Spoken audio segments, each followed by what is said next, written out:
What's up everyone, Blade here, and welcome back to another video of Persona 5X. Inside today's video, guys, we're going to be going ahead and looking at the twins and seeing if they are worth the summon or not. A lot of people have been asking me, like, should they summon, should they shun it here? And firstly, I gotta say, this is going to be an opinion-based video that's going to be gathering up some of the information that we already do know. Granted, this is a character that none of us have experienced before, and with them being the first world premiere unit here, we have to take a lot of things into account. So I'll be looking over as much stuff as possible to give you guys my take on should you summon or not, and exactly why.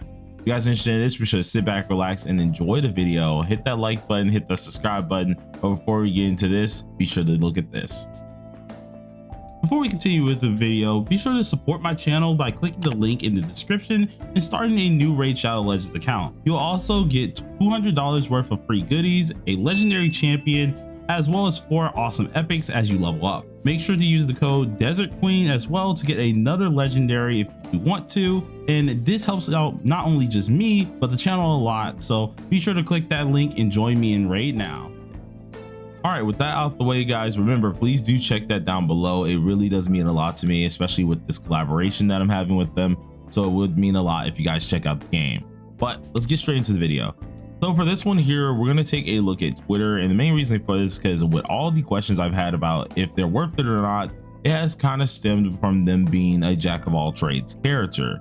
What I mean by this is they are a new role called Virtuoso. And what this is going to pretty much incentivize is they're good at pretty much everything, but they're kind of like a master of none. So if you guys have ever heard the saying of jack of all trades, but master of none, this is literally how this character is going to be. They're pretty much good at everything, but there's obviously going to be characters who are dedicated to this that are going to be way better than them. And so a lot of people have been on the spectrum of saying, I don't want to summon because obviously they're not good at my specific role I'm looking for, or either they just want to summon just to summon, or not to summon just not to summon, which is perfectly fine. That's an opinion at the end of the day. You guys do what you want. Remember, we're playing this game to have some fun. But for the people who do want my opinion on this character, I would say summon for them in general, and there's a few reasons for this. With the way that they are actually presented, especially inside the game here, we have to remember they are a jack of all trades character. They are going to somehow be able to fit in any party that you want them to if you do want to use them, which is a really cool factor about them, because if I'm missing like a character that needs to heal but also I need some buffs out of it, I can kind of make them into that, especially with the combination of skills that they're able to do. Or if I need an extra DPS, which I highly doubt we're ever going to need that here, but on an off chance, let's say someone needs a DPS, that's an AoE character, but hey, they're missing a very strong AoE character. Well, you can go ahead and use a combination of persona skills and end up making them an AoE character, which is the really good thing about this unit. It's not that they're going to be absolutely broken and game breaking to death. It's the fact that they are able to at least adjust to whatever situation you do need them to. Now, that's a cool thing that I want to first highlight, that is kind of like a pro for them. If they are any team that does need something to adjust to, they can do so, which makes it kind of on the pros side for going ahead and summoning them. Another reason that's actually really good to summon for these guys is going to be the A0, which we did talk about, which is kind of a slippery slope, and that's their global passive. Now, I want to go ahead and find it, but it does seem like I don't see it here, which is kind of saddening, but they do have a global passive here. Now, I know I hate them too. It's not something I really would like to have in this game, because with global passives comes global problems, or comes problems in general. So initially, if you guys don't know exactly what the global passive does in Sue of, pretty much if you do have them on your account, you are now +1ing Wonder's persona passive. And what I mean by this is, like, any of the personas that you do have here, and if they do have their little specific passives here, they are getting upped by 1. So let's check out like Dionysus, right? So skills such as these at the top are going to be buffed by like 1. If I have my Dionysus, sorry, I said Dionysus for that when I meant Dominion. Dionysus, for example, I have Infinite Algorithm, which is a really pay to win skill, or a really good pay to win skill. Well, automatically that gets buffed up by 1 by just having the the twins on my team here, or at least having the twins on my account, which makes it now level 7 instead of level 6. these are some small buffs, honestly, for a lot of people. And if you don't have the pay to win buffs, or if you're not going for like top 100, you're not really going to feel a difference, right? Now, where the difference is going to come into handy is if you're a person like me who really just grind for like top 50, top 100. That's going to make a difference, because obviously the smallest things inside of those areas will genuinely change like your placement. So I mean, like, it's honestly just dependent on what you value more. But overall, I do say that with this character, global passive kind of stinks, but at the same time, it's something that can be fairly useful. If you want to use that as a con, you can. If you want to use it as a pro, you can, because in some light, it could be good for you. You're just taking a little bit extra damage, or getting a little bit extra damage out of Wonder's kit, or extra buffs out of Wonder's kit. Or in some ways, people can be like, if it gets worse later down the line, it could be a con. So I'm just going to give that to both sides. But a reason that I feel like this character also is more of a pull is just because of their versatility. So if we go ahead and take a look back at Arc here, we're able to notice that they have various different combinations. Now, these various different combinations are very different. So if we go ahead and actually scroll back down, because I think that's where they did the comparison here, you can see exactly how all of these combinations and roles work. They obviously have fire or ice, electric wind, blessed curse, and then of course Psy and nuke. Well, with these in mind, you're also able to cross-reference them here. So if you wanted to, you're able to actually dedicate your certain roles. Some of them sometimes going into a medic, sweeper, guardian, assassin, saboteur, or either a strategist. All of these things can be combined in different ways, and it not only does it affect your skills and your role, but it does affect your highlights and your talents. So this character, with the way they're built around, is making it more in that I can do kind of everything role, and which is another shooting back to my first statement. They are a jack of all trades character. I do feel like a lot of you guys, especially if you are a free to play, this would probably be one of your better characters to get, because if there is a bunch of units back to back that are really good and you can't get them all back to back, you will be able to at least rely on getting this character, or at least putting this character into the team.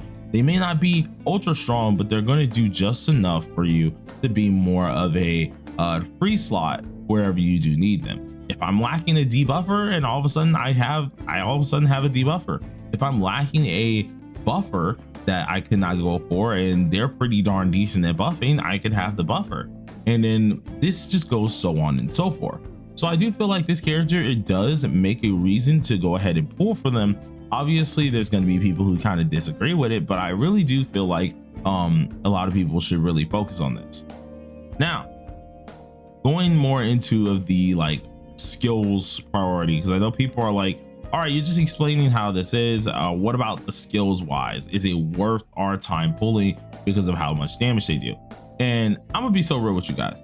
If damage markers is the only thing you're thinking about, then you're already going at this a bad way here.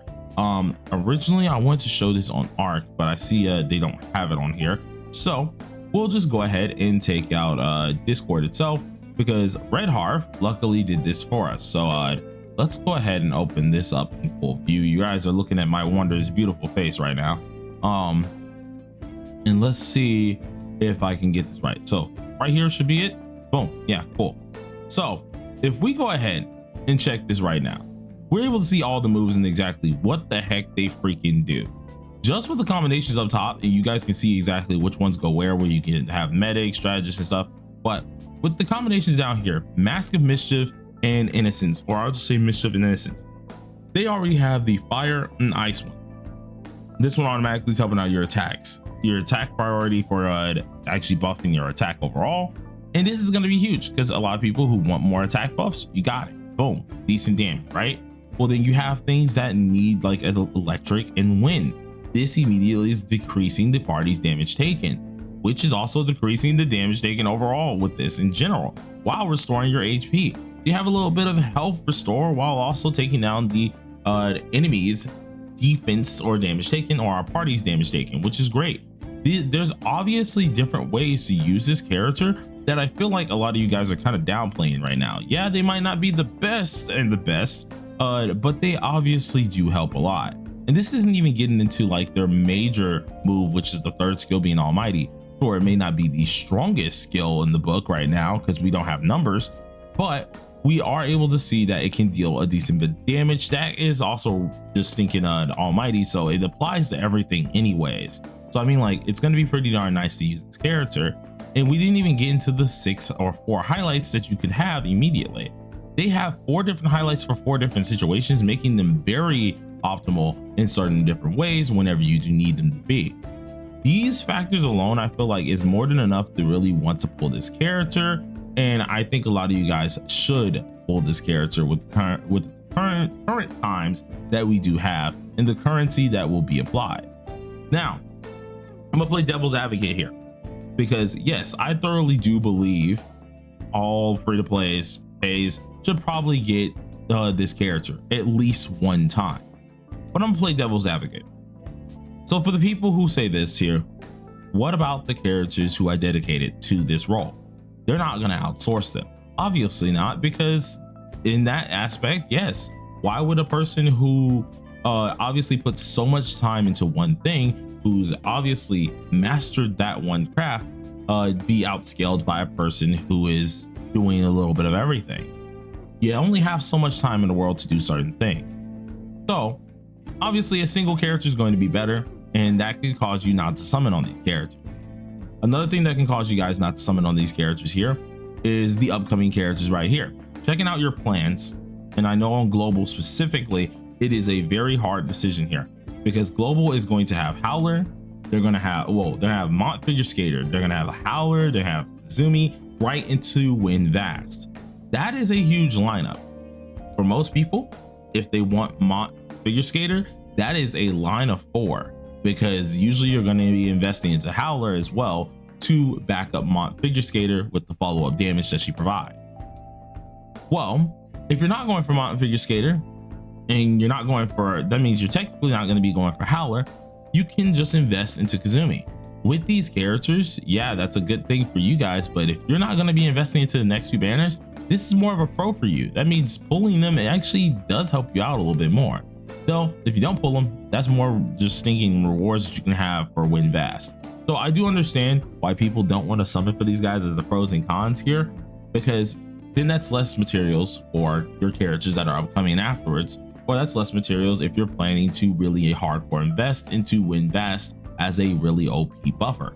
But I will say it right now, I do think a lot of you guys should get these characters at least once. Even if the numbers are kind of mediocre, at least it gives you a subbing character that if you are missing any character in the future, you're able to go ahead and toss them on in there. Just a little bit of an inlight on that one here, but for now, I do say you guys should summon on it at least once. I think it'll be worth it, but I hope you guys enjoyed the video. Until next time, everybody, peace out. Be sure to support my channel by clicking the link in the description and starting a new Raid Shadow Legends account. You'll also get $200 worth of free goodies, a legendary champion, as well as 4 awesome epics as you level up. Make sure to use the code Desert Queen as well to get another legendary if you want to, and this helps out not only just me but the channel a lot, so be sure to click that link and join me in Raid now. I appreciate all you guys, and peace out.